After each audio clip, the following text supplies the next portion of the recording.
এখন আমরা ভেলানা ইন্টারন্যাশনাল এয়ারপোর্টের বাইরে যে গভর্নমেন্ট ফেরি কাউন্টার আছে সেটার সামনে দাঁড়িয়ে আছি। এখানে মূলত 3 ধরনের ট্রান্সপোর্ট সিস্টেম আছে। প্রথমত গভর্নমেন্ট ফেরি, এটার টাইম ফিক্সড কিন্তু এটাই সবচেয়ে চিপ অপশন। দ্বিতীয়ত স্পিড বোট, এটা এক্সপেন্সিভ অপশন হলেও এটা অনেক টাইম সেভ করে। থার্ডলি হোটেলগুলোর নিজস্ব ট্রান্সপোর্ট ব্যবস্থা, ম্যাক্সিমাম প্রাইভেট আইল্যান্ডগুলোর নিজস্ব ট্রান্সপোর্ট দিয়ে গেস্টদেরকে এয়ারপোর্ট থেকে রিসিভ করে নিয়ে যায়।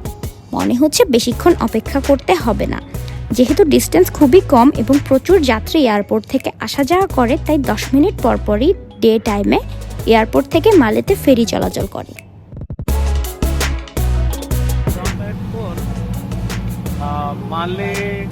মালে না, ভেলানা ইন্টারন্যাশনাল এয়ারপোর্ট থেকে যাচ্ছি মালেতে। আমাদের খরচ হচ্ছে 15 মালদ্বীপিয়ান রুপাইয়া। সোফার এটাই মনে হচ্ছে cost effective plan. Let's see. আমরা মালের দিকে রওনা হয়েছি। আপনাদের ভিউ খুবই চমৎকার।